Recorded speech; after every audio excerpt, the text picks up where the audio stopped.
After moving to that house, my life changed for the worse. I gained haunting memories and phobias, horrifying images stuck in my head that I will never be able to shed. I was 23 at the time, and I had just gotten my first job, but it was out of state, and I had to move away from my family. It was a stressful time in my life.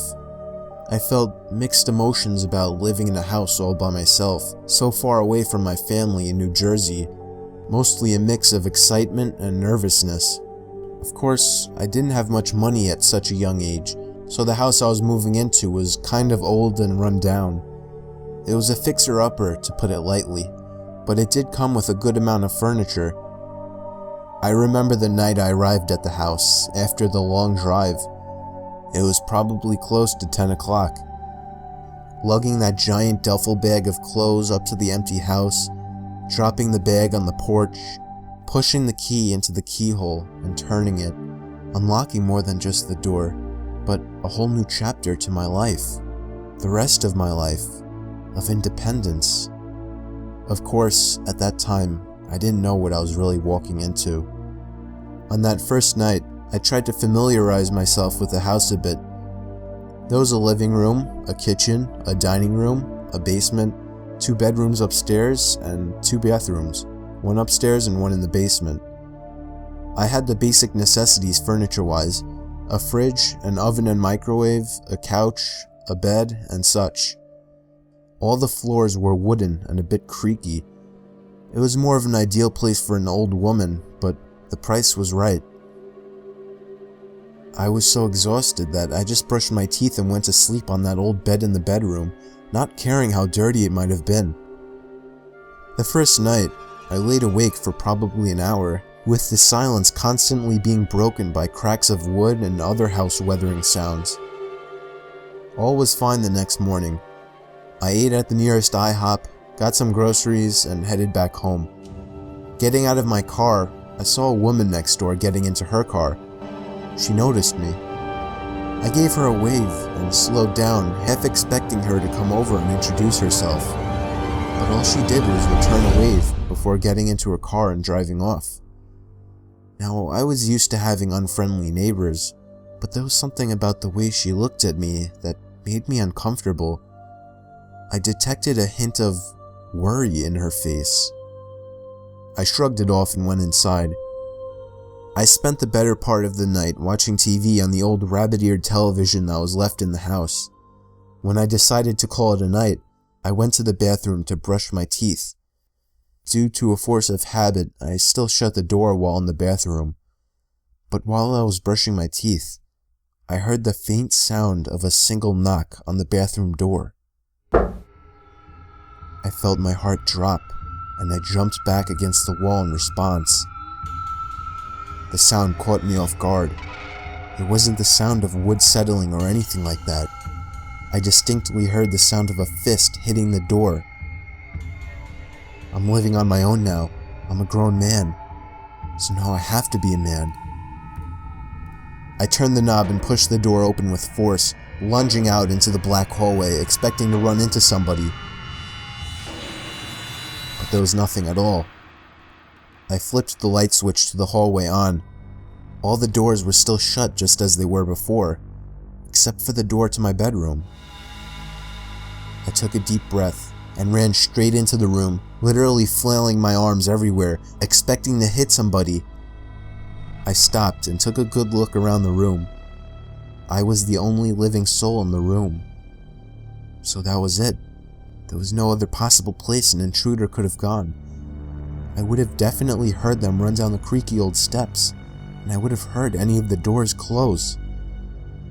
I was at this point convinced it was just my imagination, or more house noises, maybe a mix of both. I had trouble falling asleep that night. I jumped at every little noise, paranoid of my surroundings.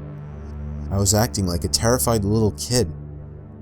After flipping over trying to get comfortable for the 100th time, I noticed the door to my bedroom was open. From what I remembered, I had not left it open. And then I realized there was something poking in at the edge of the door. sat up and tried to adjust my eyes to see what the hell that thing was. My eyes adjusted to the dark ever so slightly, but it was enough to make out the object to be the face of a woman, and she was undoubtedly staring at me, laying in my bed. I crawled up in fear, screaming like a 5-year-old. The head moved away from the doorway out of sight. I threw my hand to the desk, shoving things onto the floor as I desperately tried to find my phone. The feeling of the plastic case never felt so good as I dialed 911. I stayed curled up in my bed like a baby until the police arrived. I rushed down the stairs to the front door to let them in and explained to the officers that somebody was in my house. One of the officers questioned me, asking how I knew, what they looked like, and where I saw them. I explained that I saw a woman poking her head into my bedroom, just staring at me. I told him it was too dark to make out any discernible features. The 2 officers rushed inside to look for an intruder as I sat by the curb waiting with the other officer that came in the second patrol car. After about 20 minutes, the officers came out and told me that they searched every single room and closet, but there was absolutely no sign of anybody. The officers proceeded to ask me some questions, eventually asking if I live alone, to which I responded that I just moved away from my family all the way in New Jersey. The police officers looked at each other, and one of them stepped forward and claimed that he knew what was going on. The officer said that he's seen this happen many times before. When a young man or woman moves far away from their family, they often get homesick and start to think that they're seeing things, commonly the images of people. It didn't seem impossible. I had no other explanation. The officer assured me that nobody was in my house and that I just needed some time to get used to living alone. I thanked the officers and they drove off into the night, leaving me to go back into the house. The next day, I had my job orientation around noon. I met a few people who I thought were pretty cool. All of them were from out of state just like me, except for one guy named Jerry. I found out that Jerry actually lived a few blocks away from me. I was happy to know that I would be working with people I could get along with, as making new friends here was my #1 priority. That night I threw a TV dinner in the microwave and headed up to my room to watch some movies. I called it a night shortly after realizing nothing was on TV. I didn't really have anything else to do. I went to the bathroom to brush my teeth again, with the door shut again out of force of habit. I had completely forgotten about what happened the previous night, up until I heard something come from outside the bathroom down the hall. That's when everything came back to memory. No, I'm just imagining things, I told myself. There's nobody in this house. But my positive attitude was shattered when I heard the same exact sound a second time. This time I could make the sound out to be a fist pounding on the wall in the hallway.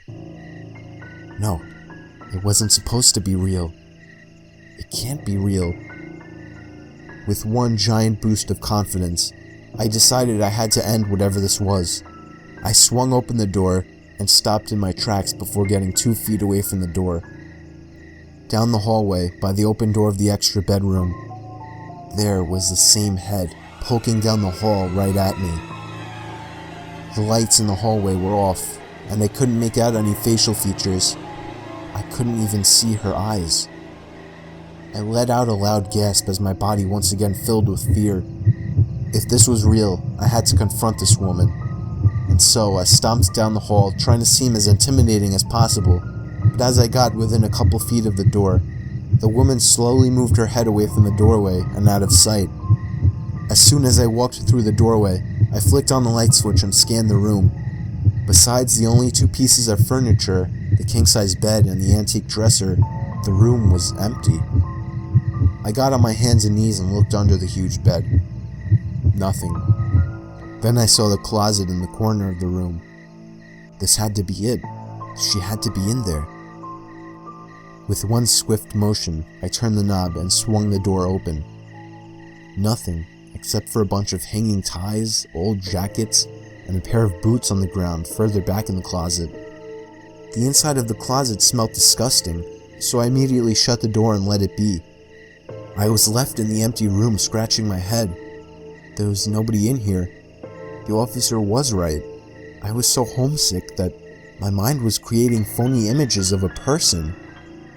As I was walking out of the room, I felt a sharp pain in my right foot. I lifted my leg up to see what I had stepped on. It was glass. Upon closer inspection, I saw tiny shards of glass scattered all across the floor. Whoever was in charge of cleaning this house up did a bad job, but it wasn't that big of a deal. I made a note to self to sweep up the glass and get some air fresheners, because as I came to think about it, the whole house smelled a little funky, and I'm sure that wasn't doing my mind any good considering what was going on. It was another sleepless night, but thankfully I had nothing going on the next day. Come morning, I did some grocery shopping, but when I got home, I realized I'd forgotten the air fresheners. I didn't feel like driving back to the store, so I decided I could deal with the house odor for a little while longer. I did a lot of work around the house that day. I put some new furniture in, swept up the broken glass, and I got a good amount of cleaning done, mainly dusting off all the old furniture so that I didn't feel like I was living in a dead person's house. I went for a bike ride later in the day to the woodsy area of the neighborhood, and when I got back, I cooked myself a dinner for the first time and called it a night. When it came time to brush my teeth, I was almost dreading having to go back in that bathroom after the previous nights, but I brushed my teeth without any interruptions. I breathed a sigh of relief when I was done and continued back to the old rickety bed in my bedroom. Maybe I was finally getting over the delusions. I did my nightly movie watching before turning off the TV to be alone with my thoughts. I was eager to start work, just to end the constant loneliness. I needed something to take my mind off of the weird things I had seen. About half an hour later, I finally drifted away into a deep sleep, only to be woken up to a loud bang. I sat up while rubbing my head, confused, and that's when I saw it. At the edge of my bed was the woman I had seen before, peering over the bed so that only her head was visible once again. I let out a high-pitched shriek, completely horrified by the disturbing sight. It's not real. It's not really there, I told myself, but it wouldn't go away. It just stayed at the edge of my bed, watching me. I looked to my right at the lamp sitting on the nightstand right next to my bed. I didn't want to feed my mind's tricks and games, but I had to see what this thing looked like. I reached my hand out to the knob on the lamp and clicked it to the right. The bright light of the lamp illuminated the room, along with the face at the end of my bed. And what I saw has been engraved into my mind. This was no ordinary woman. The few hairs that were still attached to her scalp were long, gray, and tangled. Her skin was cracked, her mouth hung open, revealing stained brown teeth, and her eyes, there weren't any. There were just two gaping black holes in her face. I screamed louder than I knew I could, and flung my pillow across my bed to the thing, and just like that, the thing was gone. My heart was probably beating 300 times a minute, and yet I was frozen in a curled up position in my bed. What had I just seen? I only got about 2 hours of sleep that night. Things seemed to be getting worse. Why would my mind create an image like that? I had no idea what to think anymore, so I called my mom and informed her of what was happening. I didn't want to admit something like hallucinations in fear that my mom would think I was sick, and the last thing I wanted to do was worry my mother, but I had no one else to talk to about it. So I explained everything, and as I expected, she started to freak out and panic, assuming somebody was actually in my house. And then I told her about the awful, decaying features of the woman's head. I immediately detected that her tone had changed from worried to confused and concerned. She told me to get as much sleep as possible and to take my vitamins every day. A typical mom answer, but I can't say I expected much help from her. After hanging up the phone, I realized that she too thought I was just going crazy, but it was too real. I couldn't just be imagining it.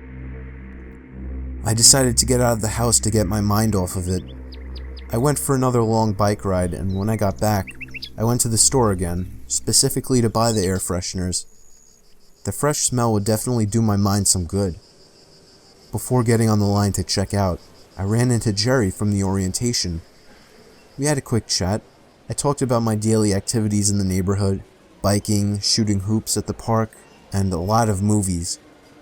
He asked me where I went to go biking, as he knew of some great bike trails in the area. I told him I went biking over by the woodsy side of the neighborhood, as it's only a few blocks away from my street. "Which street is that?" he asked me, to which I replied, "Maple Drive." A look of worry suddenly spread across his face, as he seemed to be instantly consumed into his phone, typing away. "What's wrong?" I asked him. He lifted the screen of the phone up to my face. "Is this where you live?" he asked. There was a picture on the screen, of my house. "What? How did you know? Why is that picture online?" Jerry went on to explain that before me, there was a couple living there. The neighbors claimed they always heard the couple fighting and the sounds of glass breaking. And then he dropped a bomb. He told me that one day, the scream of the wife could be heard by all the surrounding neighbors, and shortly after, one of the neighbors found the woman's body with her head missing. The story was such horrifying news to me. I had no idea about the house's past history. I left the store shaking in my feet, feeling like my legs were getting weaker as I walked to my car. I got lunch at Wendy's and took a long detour back home, trying to think everything out. Things were starting to make sense. The low price, the old furniture, the broken glass. But one thing wasn't accounted for: the smell. The horrible odor in the house, specifically in that closet. What if something's in that closet? I had to get home and find out what was in that closet. After getting home, I immediately ran straight to the extra bedroom with the closet. I swung open the closet door to have a blast of foul air hit me right in the face. The smell seemed even more unbearable than before.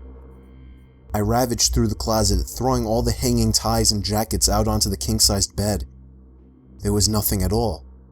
There was absolutely nothing else in there besides the ties and the jackets. It was just a regular closet. I felt a headache coming on.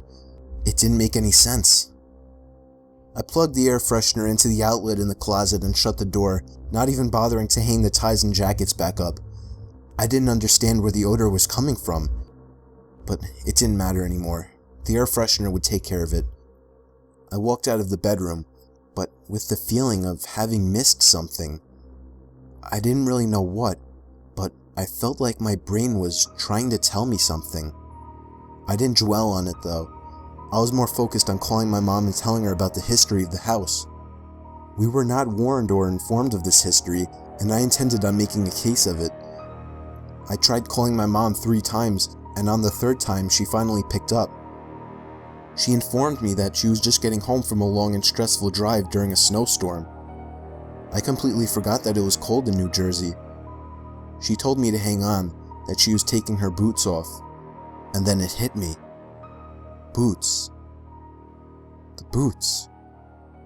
My heart dropped. There were jackets and ties, but no boots. Where the hell were the boots that I saw in the closet 2 days ago? I turned to the bedroom door, and there it was. The head of the woman, peering down the hall at me. This time, I couldn't even get a scream out.